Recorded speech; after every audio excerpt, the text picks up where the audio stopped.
మీరెంత రాక్షసుని పెంచారో తెలుసా? వాడు రాక్షసుడు కాదమ్మా, వాడి గురించి నాకు బాగా తెలుసు.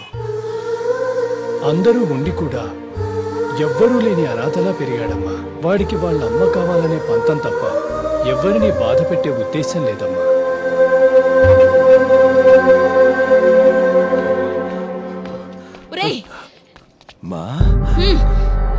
అమ్మా అని పిలవ కా నోటితో నన్ను. చెల్లెల్ని డబ్బు కోసం తాకట్టు పెట్టినప్పుడే చచ్చిపోయాడ్రా నా కొడుకు. తను పాపం అన్నయ్య వస్తాడు అని రోజు ఎదురు చూసేది. అలాంటి దాన్ని ఈ స్థితికి తీసుకొచ్చేసావు. కన్న తల్లిని ఇంత బాధ పెడితే నువ్వు నాశనం అయిపోతావు. ఈ చేత్తో నిన్నెత్తుకు పెంచానన్న ఒకే ఒక్క కారణం వల్ల నిన్ను చంపకుండా వదిలేస్తున్నాను. వెళ్ళరా, వెళ్ళిక్కడి నుంచి. నా కళ్ళ ముందు కనిపించుకు వెళ్ళమనండి. వాళ్ళిక్కడి నుంచి వెళ్ళమనండి. ఎన్ని రోజులు నువ్వు నన్ను తిట్టినా, చీకొట్టినా, అవమానించినా అన్ని సహిస్తూ వచ్చాను. ఎందుకో తెలుసా, నిన్ను నా సొంత కొడుకని అనుకున్నాను.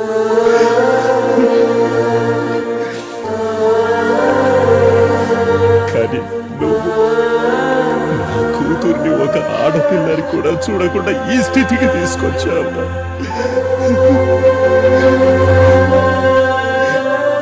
నీకొక సొంత చెల్లుంటే ఇలాగే చేసుండేవాడుగా.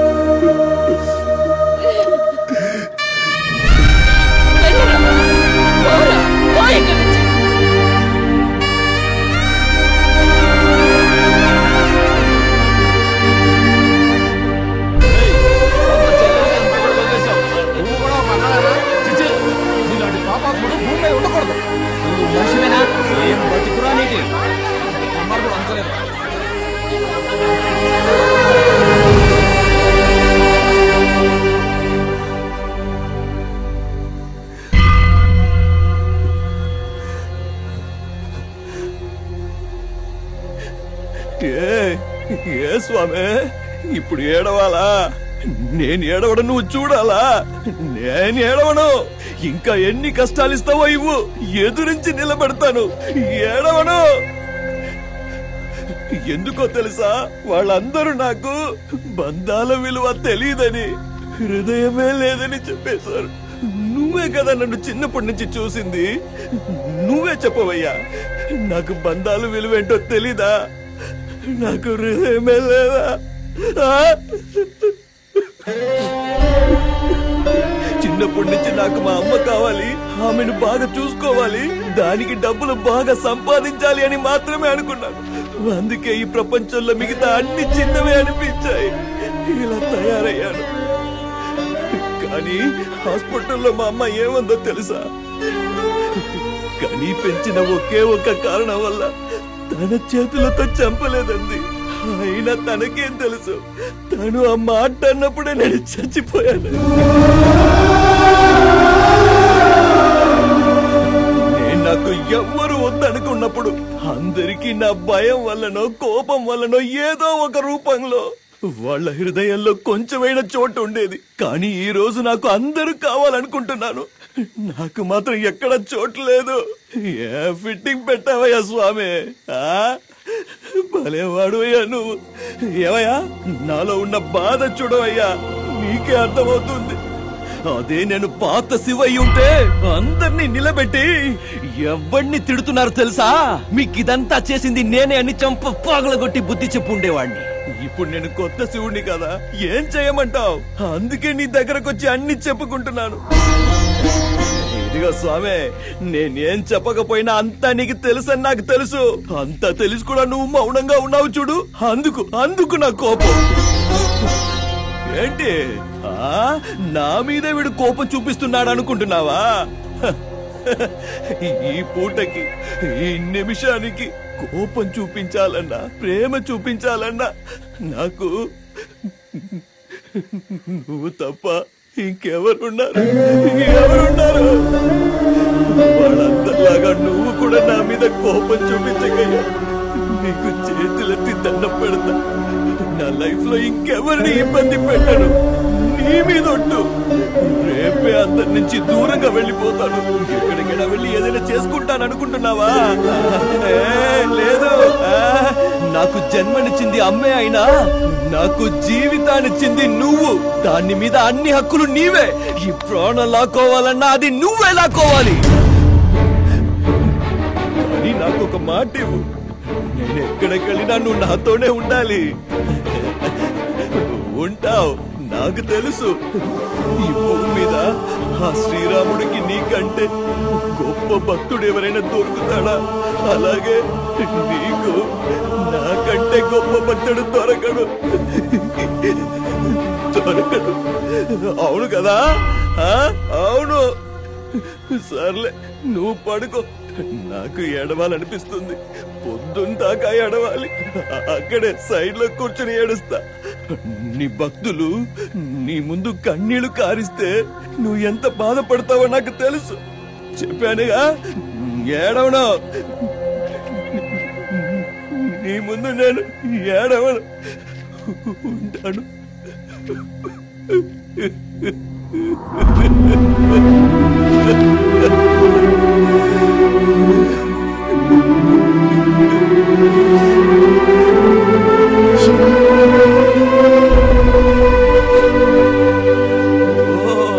టీచర్ అమ్మా, అందరూ తిట్టారు, నువ్వు ఒక్కదానివే మిగిలావు.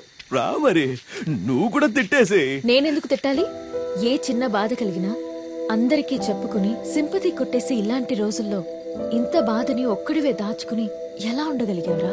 చూడు, నీ బాధని దూరం చేస్తానని నేను చెప్పను, కానీ ఇక ముందు నీ బాధని పంచుకోవడానికి నేనున్నాను. అర్థమైందా? ఏ పీసులు నువ్వు తిని రైస్ నాకిస్తే చాలు. అర్థమైందా?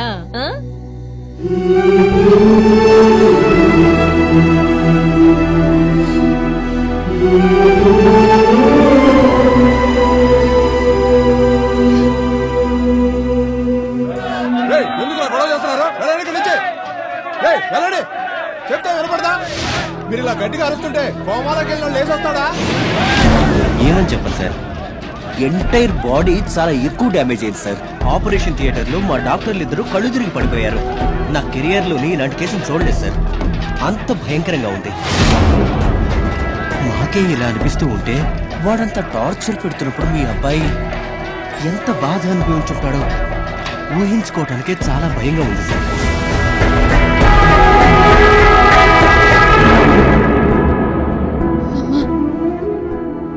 అన్నయ్య మీరనుకున్నట్టు కాదు, చాలా మారిపోయాడు.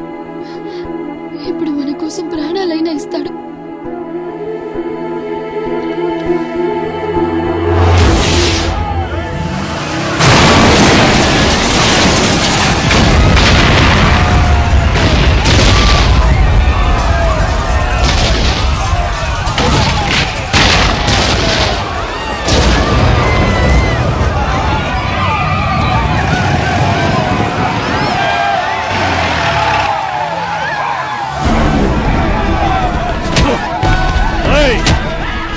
జనమంతా పెంచారుగా. శివ, వాణ్ణి పిలవండి. వాణ్ణి ఎలా రప్పించాలో నాకు బాగా తెలుసు. ఈ ఏరియాలో ఉన్న పిల్లలందరినీ ఈడ్చుకురండి.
చంపినంత మాత్రాన మూలను కూర్చుంటాను అనుకున్నావా? రాక్షసుడిలా వచ్చి నించున్నాను చూడు. చావు ఎవడికి ఎప్పుడు ఎలా వస్తుందో అన్నది ఎవరికి తెలీదంటే ఏదో అనుకున్నాను. నా ముందు నుంచున్న నువ్వు నీ బలుపు చూస్తుంటే అది నిజమేననిపిస్తుంది. రేయ్ జేబే, పురాణంలో చాముండి మహిషాసురుణ్ణి, కృష్ణుడు కంసుణ్ణి, ఉగ్ర నరసింహుడు హిరణ్యకశిపుణ్ణి ఎంత భయంకరంగా చంపారు అని అందరూ వినుంటారు. అక్కడున్న ఒక్క పాపకి ఏదైనా జరిగిందో నేను నిన్ను చంపడం ఆ లిస్ట్ లో ఉంటుంది. ఇదిరా ఛాలెంజ్ అంటే. రారా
ఎప్పుడు చూసినా నా జనం నా ఏరియా అనేవాడివి కదా, వాళ్ళకి ఏ గతి పట్టిందో చూడు. చూడండి రా మీ శివగాడి గతి. మిమ్మల్ని మీ కాలనీని రక్షించుకోవడానికి నాతో పెట్టుకున్నాడు.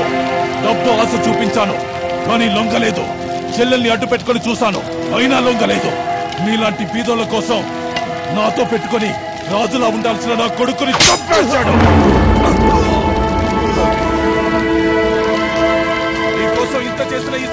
కాపాడడానికి ఎవడైనా ముందుకొస్తాడా? రండి!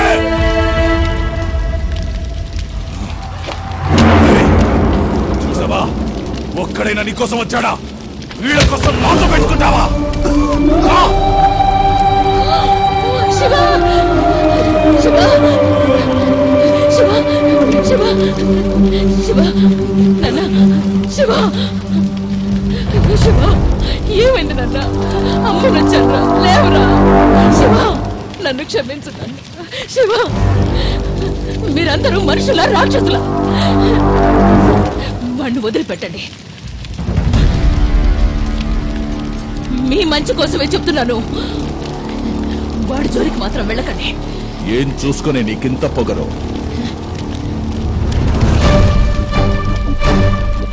నా కొడుకురా, వాణ్ణి చూసుకునే నాకెంత ధైర్యం.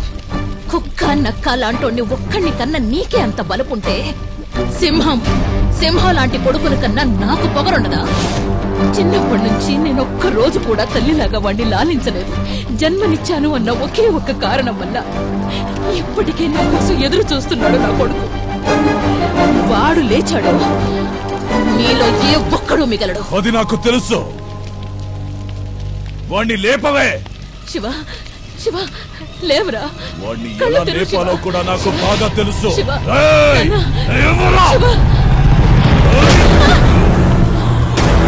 వలలో ఉన్న సింహాన్ని చూసి మాత్రమే వదిలేయాలి. సరదా కోసం కెలిగితే వేటాడేస్తుంది.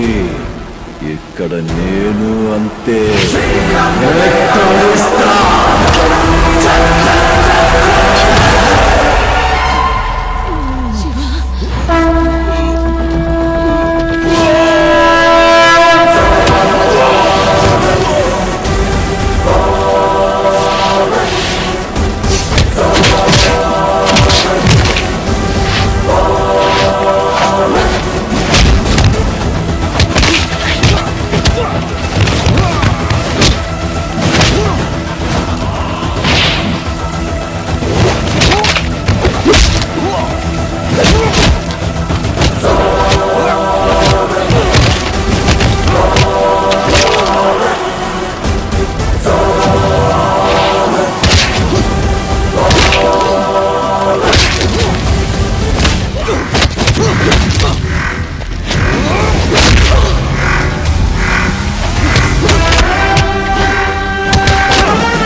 కోసం వచ్చావా అమ్మా? నేను చాలా తప్పులు చేసి ఉండొచ్చు, కానీ నా ప్రేమలో తప్పు లేదు. నన్ను ఎప్పటికీ వదిలిపెట్టాలో కదా? లేదు.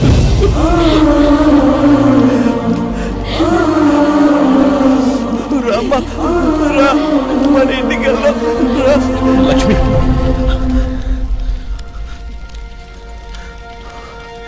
నువ్వు వాడితోనే వెళ్ళు. నీకోసం ఎంతో ఎదురు చూశాడు,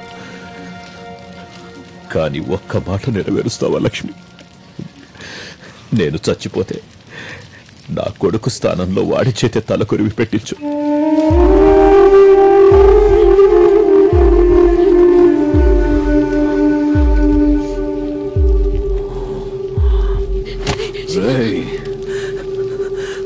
నా చిన్నప్పుడు మా అమ్మను దూరం చేసి కోపం తెప్పించావు. ఇప్పుడు దూరం చేసి మాట్లాడి మళ్ళీ కోపం తెప్పించగయ్యా. నేను తట్టుకోలేనయ్యా.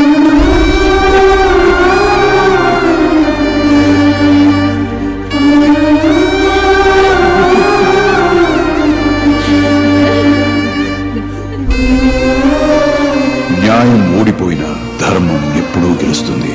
ధర్మో రక్షతే రక్షితః.